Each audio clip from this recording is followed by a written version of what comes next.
Bismillahirrahmanirrahim. Assalamu alaikum. Welcome to Newsroom. I'm your host, Khalid. Today is Friday, the 15th of July 2022. These are the stories that we'll be discussing in detail during the course of the show. We'll begin with the crisis in Sri Lanka, whether it be political or economic. Politically, if we say we've got the Sri Lankan premier that has sworn oath, and that is Ranil Wickremesinghe, in a condition which can be called precarious at the least or unstable at the most.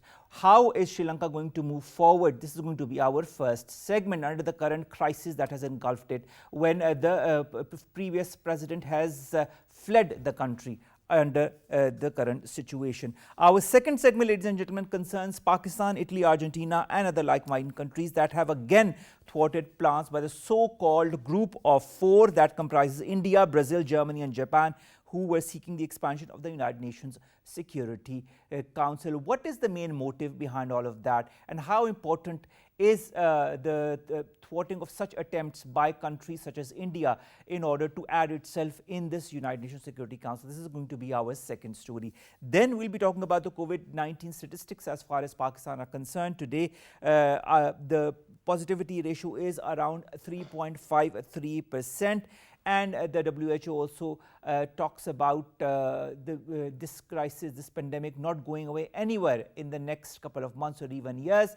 How should we cope with that under the current prevailing situation in order to prevent the further spread of COVID-19? This is going to be our third story. And then finally, we are going to talk about polio. The 12th case of polio has been reported this year in North Waziristan in a 21-month-old boy who has the onset of paralysis. All the 12 cases have been reported from Khyber Pakhtunkhwa's North Waziristan tribal district. This is going to be our last story. Let's begin with our first, and that concerns the situation and the crisis in Sri Lanka. More in the following report. Sri Lanka is in the grip of politico-economic chaos as it faces an acute shortage of food, fuel and other basic supplies. Sri Lankan President Gotabaya Rajapaksa resigned after fleeing to Singapore following widespread protests across the island nation. Sri Lanka's parliament has accepted former President Gotabaya Rajapaksa's resignation, ending rule by a family that wielded power for nearly 20 years. Sri Lankan Prime Minister Ranil Wickremesinghe has told the country's military to do whatever is necessary to restore order after protesters stormed his office. Protests started in the capital Colombo in April and spread across the country. People have been struggling with daily power cuts and shortages of basics such as fuel, food and medicines, whereas inflation is running at more than 50%. In late June, the government banned the sale of petrol and diesel for non-essential vehicles for 2 weeks. Sales of fuel remain severely restricted. Schools have closed and people have been asked to work from home to help conserve supplies. The country owes more than $51 billion to foreign lenders, and the International Monetary Fund is discussing a possible $3 billion loan. The president's departure threatens a potential power vacuum in Sri Lanka, and it needs a functioning government to tackle the financial crisis. Jehan, Perera, political analyst, joins us from Sri Lanka. Jehan, thank you very much to have joined us. Jehan, the crisis in Sri Lanka has many dimensions, and I'd like to begin with the political dimension of it all. With the former president having fled the country and Ranil Wickremesinghe now the Prime Minister of Sri Lanka, where do you foresee Sri Lanka politically under the current protests also that have engulfed the country?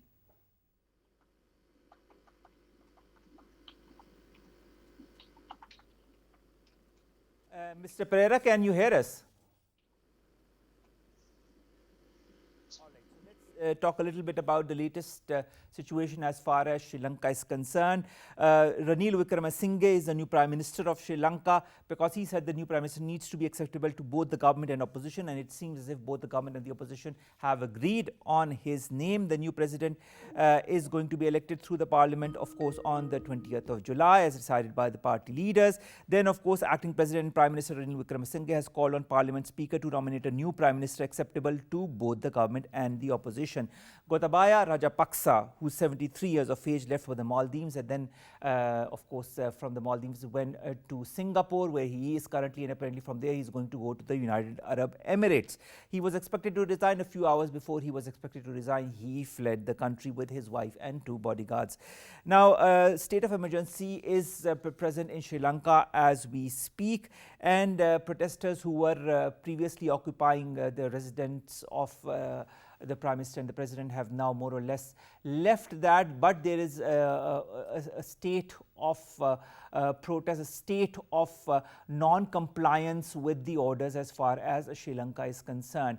Also, when it comes to the food crisis in the country, there is a huge food crisis, there is a huge fuel crisis in the country as well. And when it comes to the fuel crisis, a lot of people, as we've heard, are now burning wood in order to make food. This said, when it comes to food, 46,000 metric tons of urea fertilizer under the Indian credit line has reached Sri Lanka very recently. This is the first time that a consignment of fertilizer has come to Sri Lanka since the ban was imposed by President Gotabaya Rajapaksa's administration. Jehan Perera, can you hear us? I can hear you, not too well, but I can. All right. Mr. Perera, thank you very much to have joined us on this show. Mr. Perera, there are many dimensions to the current crisis that has engulfed Sri Lanka. There's the political side, there's the economic side. Politically, what do you foresee as far as Sri Lanka is concerned now that the different changes have occurred with Rajapaksa, Mr. Rajapaksa having fled the country currently in Singapore, and a new Prime Minister there in Sri Lanka? Are the people satisfied? And not really, because although the president has gone, the Rajapaksa hold on the government has not yet gone. Because our parliament is a parliament that was elected 3 years ago at a time when the Rajapaksas are very popular and people had a lot of faith in them. Now, right now, that mandate of 2020 has been withdrawn by the people, has been nullified effectively by the fact that people, not just youth or leftists, but the masses of people, middle class, upper class, poor people, everyone got together and protested and got the president to actually flee the country. So, but the parliament is still dominated by the Rajapaksas, the Rajapaksa-oriented group. And the prime minister is their representative, and now the prime minister has become the acting president. And the prime minister is also being nominated by the ruling party, the Rajapaksa party, to be the replacement for President Gotabaya. And if he wins, he will have 2 more years. So the system still is there. The Rajapaksa dominated system is still there in place. And I foresee if the nominee of the ruling party, the existing prime minister, who is also now acting president, if he should win, probably the struggle will not end. And there is some ominous signs of what might happen in the future, because no sooner did he take on the position of acting president, the prime minister, he declared curfew, he declared emergency law. He gave the military the right to shoot, use of lethal force, which the previous president had not done. So I think we could be heading to a terrible confrontation unless something else intervenes.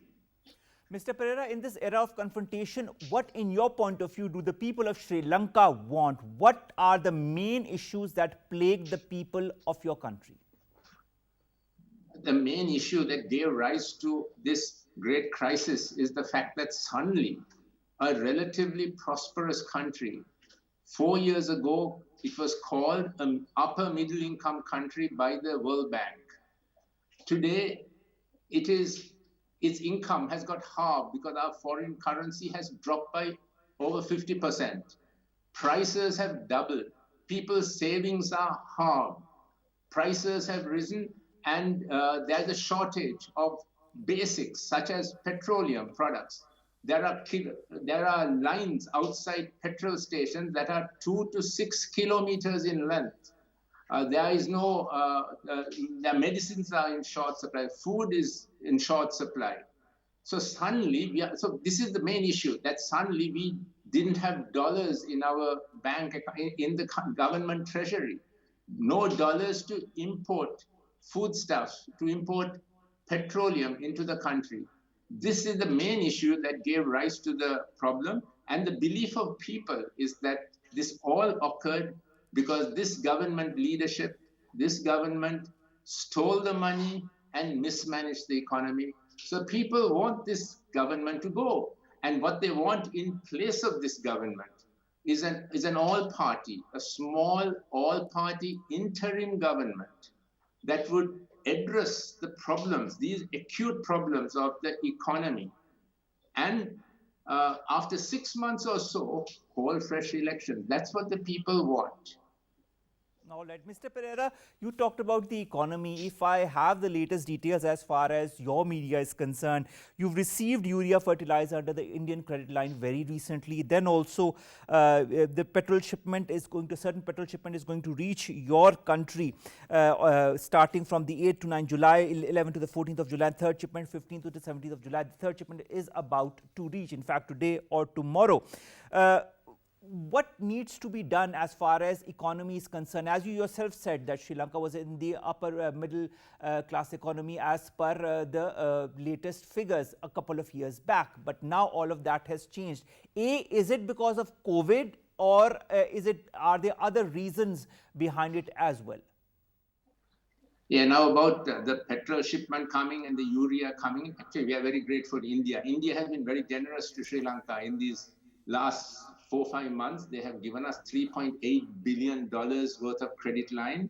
And it was when the credit line for petrol ended that these massive lines, queues developed. How did this all begin? It began, I think, first of all, because Sri Lanka was living beyond its means. It's not the fault only of this government, it was previous governments also. We spent more than we earned, and we borrowed, That is one thing. Secondly, when we borrowed, part of the borrowing was for useless white elephant projects, big, expensive projects. Those were mostly borrowed from China at very expensive commercial rates without bidding, without going through some quality control measures. And we believe that there was also a lot of corruption, that people, that our leaders got commissions. That's what we believe. And anyway, these white elephant projects are not yielding any return. The buildings are empty, the ports are empty, the airport is empty. So that's the second reason. The third reason is that no sooner did this government come to power, it cut taxes. It cut taxes for the rich people and the corporates. It said that by doing that, it will generate more development from the private sector. But then came COVID. So COVID is also responsible. But COVID has been responsible in other countries, has been there in other countries too, which have not collapsed like us. COVID came, and with COVID, tourism dropped. We depend a lot on tourism. Tourism dropped, and our exports also dropped, and also our remittances dropped. So COVID is partly to blame. But then the government did another very foolish thing. Our president, probably listening to Western experts or the Green Movement, the worldwide Green Movement, wanted now, because we are under siege for human rights violations committed during our war. So we want to show maybe that we are, with the liberal elites of the world. He decided to go in for organic farming. Organic farming, not 10%, 20%, 100%. Sri Lanka to become a 100% organic farming country overnight. He banned chemical fertilizers. And immediately production fell. Our tea, our rice, everything hard. That is the other disaster that took place. So there's been economic mismanagement, corruption, and living beyond our means, which apply to all. Now, I must say that corruption and mismanagement common to not just this government, previous governments too. Living beyond the means, previous governments too. All right. Thank you very much, Jehan Perera, to have joined us and to have given us the latest updates as far as the situation in your country is concerned. We really hope, as being your friendly country and a country with whom we've had very strong relations in the past and continue to have so, that your country will come out of this current situation of crisis and will always be standing by your side whenever you need our help. Jehan Perera, thank you very much to have joined us all the way from Sri Lanka. Our second segment, ladies and gentlemen, concerns Pakistan, Italy, Argentina and other like-minded countries that have thwarted plans by the group of four comprising India, Brazil, Germany and Japan, who were seeking the expansion of the United Nations Security Council. More in the following report. The peace of South Asia is hostage to Indian hegemonic designs inspired by the BJP government's majoritarian politics. Pakistan, as a responsible regional actor, has always advocated peace, harmony and coexistence while thwarting aggressive designs. In a major diplomatic victory, the UN General Assembly this week decided to roll over the intergovernmental negotiations on Security Council reforms to the next General Assembly session. Pakistan, Italy, Argentina and other like-minded countries have once again thwarted plans by the so-called Group of Four, comprising India, Brazil, Germany and Japan, who are seeking the expansion of the UN Security Council. Pakistan is part of the Uniting for Consensus, which is against the expansion in the United Nations Security Council permanent seats. The informal plenary of the 77th session of the United Nations General Assembly will take place in September this year. Pakistan's permanent representative to the UN, Ambassador Munir Akram, said the slow pace of progress in the Security Council reforms is not due to any deficiency in the procedure or process, it's due to the inflexible position adopted by a few individual states. The UFC has demonstrated the greatest flexibility in these negotiations and shown its willingness to explore imaginative ways to reconcile divergent positions. Kamran, Yousaf, who is an analyst, joins us online. Kamran, thank you very much to have joined us. It had been some time that we had talked on this very show. When you look at the state and the spate of reforms as far as the United Nations are concerned, some are good. These, of course, this whole process of reforms that started way back in 2009, if I'm not wrong, on 5 key areas. Now there are countries that are trying to misuse it, especially India trying to get into the United Nations Security Council and trying to expand it so that it could be included in it as well. Now that this attempt has again been thwarted by Pakistan and like-minded countries, what is the future of such attempts? I think, of course, that the Group of Four that is called, that includes countries like India, Brazil, Japan and Germany, they would try their level best and they would continue to try make efforts to, make sure that they are given the membership of the UN Security Council. But of course, it appears that it is not going to happen anytime soon. And I spoke to Pakistani officials. They believe that the best chance that they had was, of course, at the start of the 2009. The momentum was there in their favor. Certain countries were also backing these four countries. But since then, because of the effective strategy or the counter strategy adopted by the other group, like Uniting for Consensus, that includes countries like Pakistan, Italy, Argentina, Canada, and Mexico, and these countries already mounted a counter-diplomatic offensive to make sure that any reforms without proper democratic principles should not go through. And that is why, if you see the recent development on Tuesday, when the intergovernmental negotiations on these UN Security Council reforms rolled over those discussions for the next session. And the key point here was that the Group of Four wanted to agree on or to start text-based negotiations, meaning that these countries wanted that whatever proposals both sides had, that should be put on a piece of paper.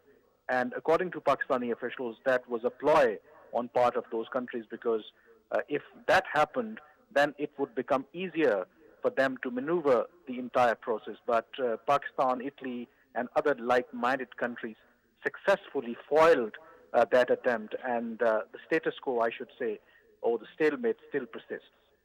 All right, Kamran, when you look at the situation of countries such as India that are part of the United Nations and want to be part of the United Nations Security Council, don't you feel that other countries, excluding Pakistan, also understand the complexity that the United Nations could be put into if India would become a permanent member of the United Nations Security Council? And that said, I'd like to also quote what the Indian Chargé d'Affaires at the United Nations, Mr. Ravinder, said, that India had been consistent in the position that the rollover decision of these negotiations could not be reduced to a mindless technical exercise. Was it a mindless technical exercise?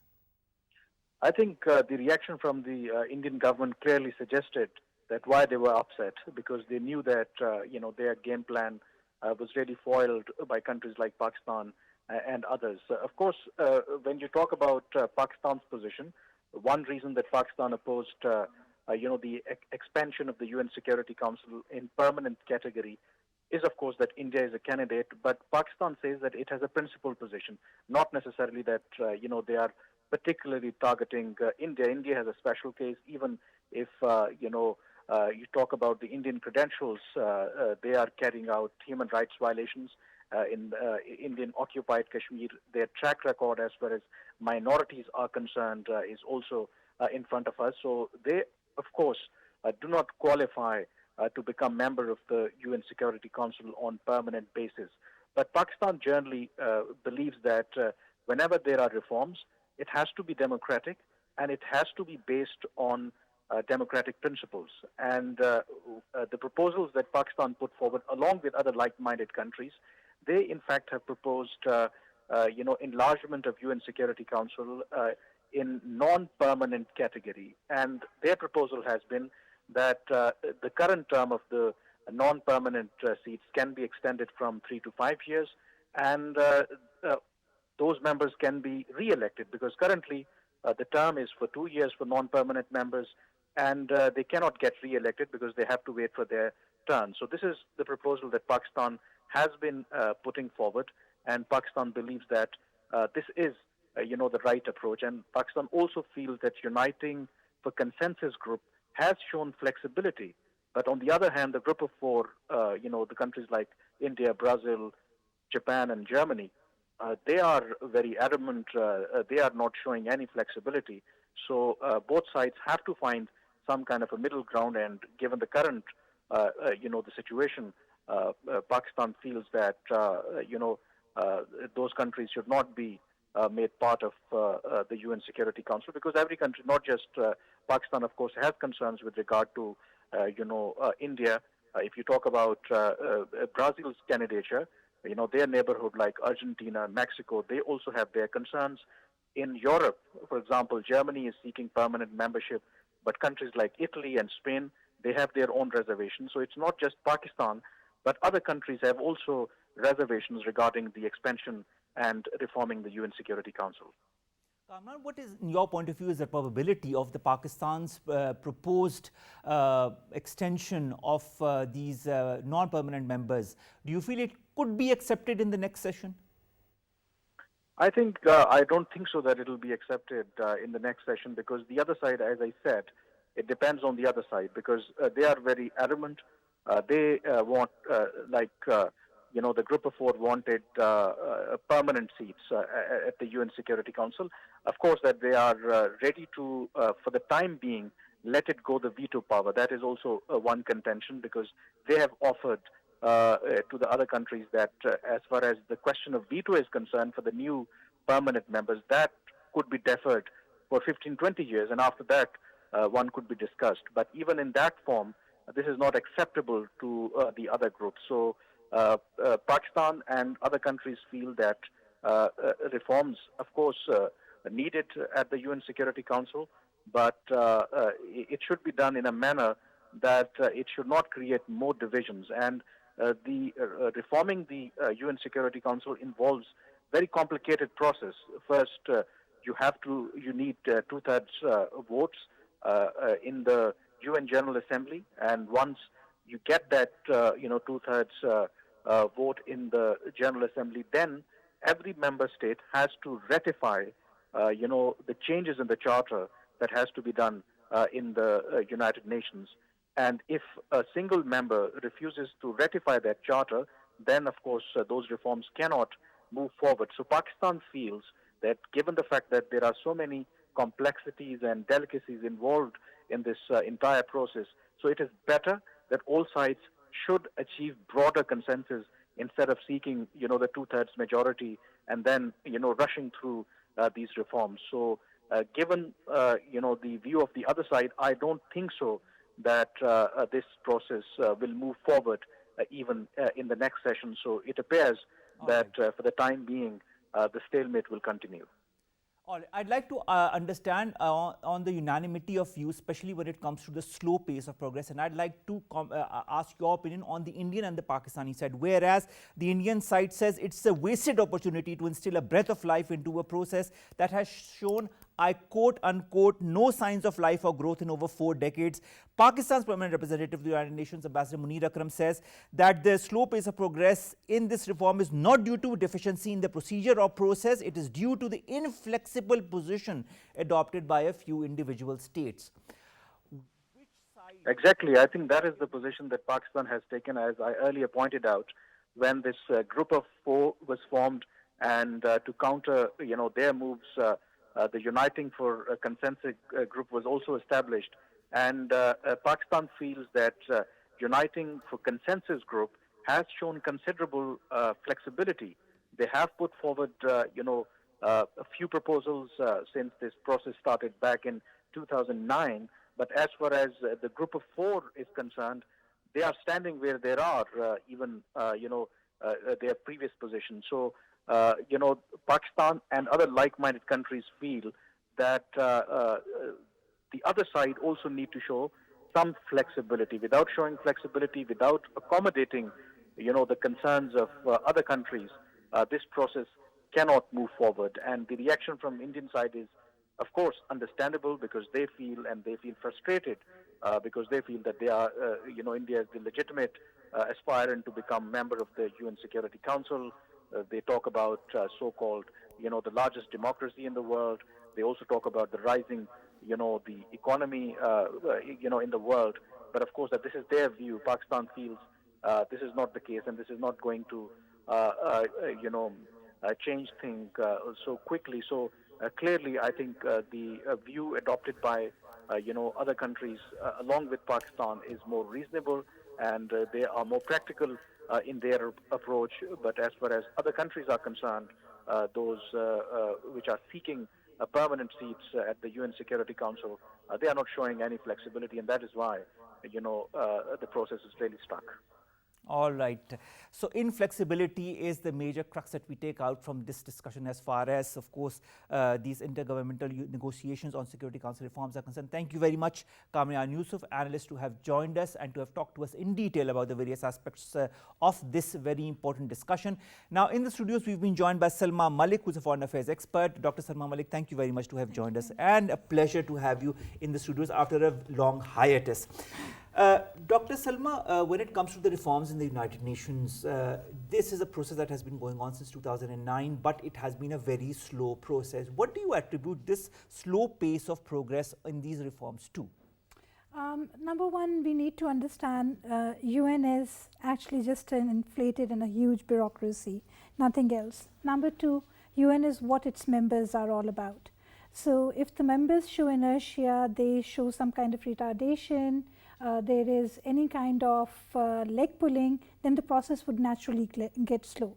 Then especially when it came to the reforms, as Kamran has also explained, there were these 2 groups which were pushing for reforms, but in their own fashion. And that also attributed to a lot of the inertia that has gone on in this process. However, the fact was that the group of 4, India, Brazil, Japan and Germany, they were a bit too ambitious in seeking veto power as well, and so many other things. And for various reasons, each of the 4 countries have detractors who would not like them to be permanent members of the United Nations Security Council. And not only that, even if there was an agreement on having them for a time period, the point that Pakistan was pushing, or the Coffee Club was pushing, it would have been something that would have given them the veto power.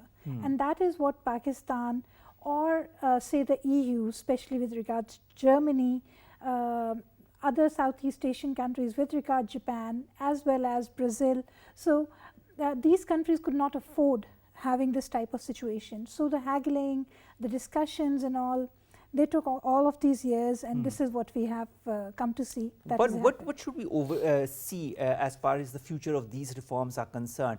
Looking at these 2 sides that are adamant with their own concerns, genuine or not, where does it leave the democratization of the whole United Nations reforms process? I don't think the that UN will ever become purely democratic, because the very DNA of the UNO is not democratic in its flavor. It is something which is kind of, UN is used as an instrument by the powerful to justify a lot of things that they have done. The US has done that. The veto power by itself becomes a very non-democratic process, and the fact that the US is on agreement with India on everything, strategic partnership, largest democracy, oldest democracy, all that song and dance about it, but the US only objection to India's coming into the UN Security Council on a permanent basis was the veto. Right. All right. So, we really cannot see that UN will become ever democratic if you're looking at it from a very ideal platform. But yes, it might become more representative, it might become more criteria based, but then again, who spells those criteria is also dependent on who has the most powerful voice and the clout in the system. What about the veto process, the whole process of reform that also began in May as far as the veto process was concerned, that they could be looked upon and reassessed once a country did put forward a veto. Do you feel that is also a step in the right direction? You see, if any country would have gotten the veto power, they would have held on to it forever and forever. No one would like to let go of such a clout at all. So, doing experiments or trying to figure out if this thing would work or this would not work would really not have gone in the right direction. It would have totally sabotaged. In case of Pakistan and India, had India even gotten a veto power for 2 days, Pakistan's case on Kashmir would have been totally totaled. But that is what it wants, doesn't it? Absolutely, absolutely. So, that's something that we could not afford at all, and we cannot afford at all. The very fact that the 2-year circulation of UN Security Council non-permanent members, we have even seen how India performs in that without having much of a clout. You remember, as Pakistan was not even invited to a lot of the meetings when India had. Absolutely. So, just imagine that if you don't have that type of power and the clout in the system, you can do enormous damage, and in case you have the clout even for 24 hours or 48 hours experimental basis, that would have been irrevocable damage that they would have done. 2/3 majority is needed for any reform to pass through. Do you feel that in the months to come or in the next sessions, some kind of development might occur, or do you feel this process, as it has been slow from 2009 onwards, will continue to be to move forward at this slow pace? Depends. Again, I say that the 4 countries have their own opposition blocks, individual opposition blocks, and there are legitimate grievances that these countries have, or countries have with these G4. Definitely, all 4 of them are very strong countries. They are the major developing powers of the world. They carry a lot of clout, and they are going to try and do as much of convincing and campaigning to get through with this process as possible. But would they succeed is something to see. But of course, it's going to be a very aggressive diplomacy on part of India, on part of any of the countries involved. Now, Pakistan is not objecting to these reforms in the United Nations Security Council, but it says that these need to be democratic and based on principles. How many countries, I mean, we've seen the like-minded countries that Pakistan has been in association with, but do you feel these like-minded countries, the number could increase over time? Oh yes, absolutely they could. A lot of that depends on what is happening outside the UN as well. A lot of that depends on how the world politics are going to take a turn in the coming years. We need to see one thing, that where America seems to be a very benign and everything associated with that, the big nice brother, it is not all that, and countries feel the pinch. And let's see how things happen in the future. The Ukrainian crisis, where it takes a turn, how America asserts itself, how the EU asserts itself, all of these things are going to be highly influential in the coming years. But having said that, there could be a big surprise given Joe Biden's recent trip to the Middle East and how the Arab world is going to warm up to Israel.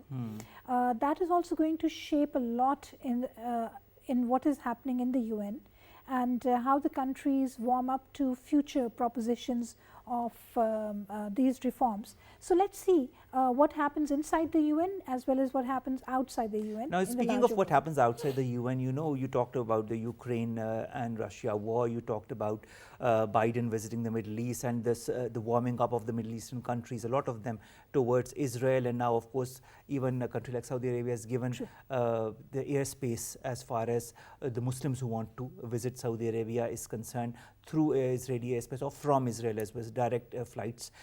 This said, how these changes are extremely rapid as far as the world is concerned. In this geopolitical or geostrategic or geopolitical arena ever changing, how much of that is going to influence the United Nations in the coming months? I'm not talking even about the coming years, in the coming months. It would. It definitely would.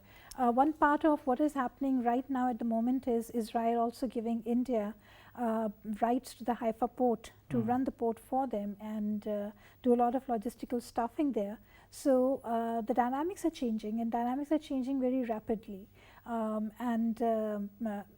That entirely depends how strong is the diplomacy. But having said that, I again insist that India or any of these countries are not poor when it comes to diplomatic push. They are very aggressive, and India is a stellar diplomat when it comes to doing its bidding, and they will do that. And however, they do have China and other countries to distract them.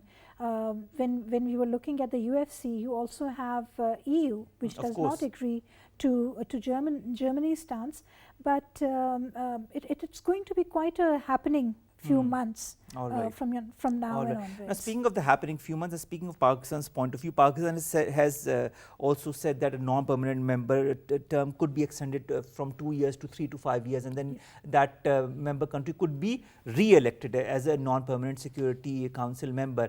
Do you feel, because Kamran said that he feels this proposition is not going to be accepted, but what is your point of view on that? You see, there are several things. One would always be surprised at how Pakistan was able to convince these many countries, but at the same time the fact that there were several countries who did not agree to this aspect. But 2 to 5 years, again, I would say that this is going to be a notion where Pakistan can at least, this can be a value judgment criteria in which these countries, depending on how they perform, they can be re-elected. So this is Pakistan's stance, but at the same time Pakistan also does not want it to be a text-based agreement criteria. We want it to remain more oral in its nature. But those are the things that India does not want. It wants a permanence for the sake of permanence. And of course the like-mindeds on the other side, when they get together and they see that their interest is more in a situation which is more permanent, which has a veto power based and so many other things, then they are not going to agree to Pakistan's proposal. So we are going to see a lot of loggerheading and tug pulling in the next couple of months and years just over this aspect. I truly feel that Pakistan could not ask for a better diplomatic team at the moment that we have, but we need more such diplomatic push, and we need a very, very strong knowledge of what the UN Security Council system and the UN system is all about, because it's all to do with the lobbying, it's all to do with the after the session coffees, whom are you talking to, whom are you warming up to, and all of those things. So who are you convincing, and who are you trying to successfully convince as well? I think that is what matters in these months. Yes, and we really, really need to push the case as much as possible. All right, thank you very much, Dr. Salma Malik, foreign affairs expert, who have joined us, to have talked to us about this very important issue, that is of course this change, this intergovernmental negotiation of Security Council reforms, and which has been decided to roll over it to the next session, and let's see how the next session decides over it or not. Nevertheless, Pakistan with other like-minded countries do not want this to pass because of the repercussions, especially from countries such as India. Thank you very much, ma'am, to have joined us. Let's come to our last two stories very quickly. The first concerns COVID-19 and the number of cases that are increasing. 3.53% is the positivity ratio as we speak. In Pakistan, the number of cases have almost reached 800 in the 790 something. This spate of increase in the numbers suggests and shows that people are not following the SOPs, people are not doing the necessary, the needful when they are in crowded places, and they are not getting themselves vaccinated, especially those who are immunocompromised, those who are of a certain age, and those who are in need of getting the booster dose.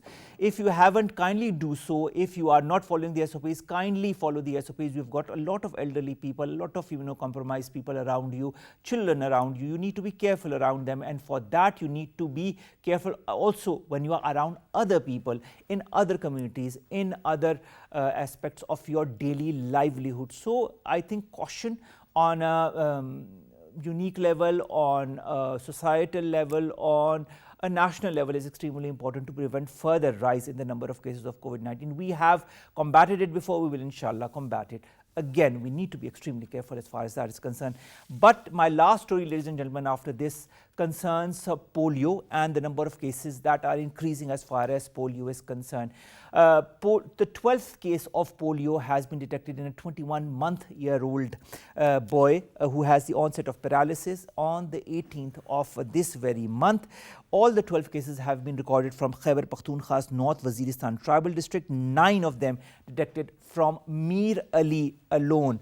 Other areas are also vulnerable. Nevertheless, we would request all those who are not letting their children get the polio vaccines, kindly do so. It is for the benefit of your children, and people need to be extremely vigilant with this crippling disease. Once it starts, there is no rolling back or backing of this disease. So the only way to combat is through the polio drops. Have these polio drops, whoever is listening. This is my very sincere advice. With that, we come to an end of today's newsroom.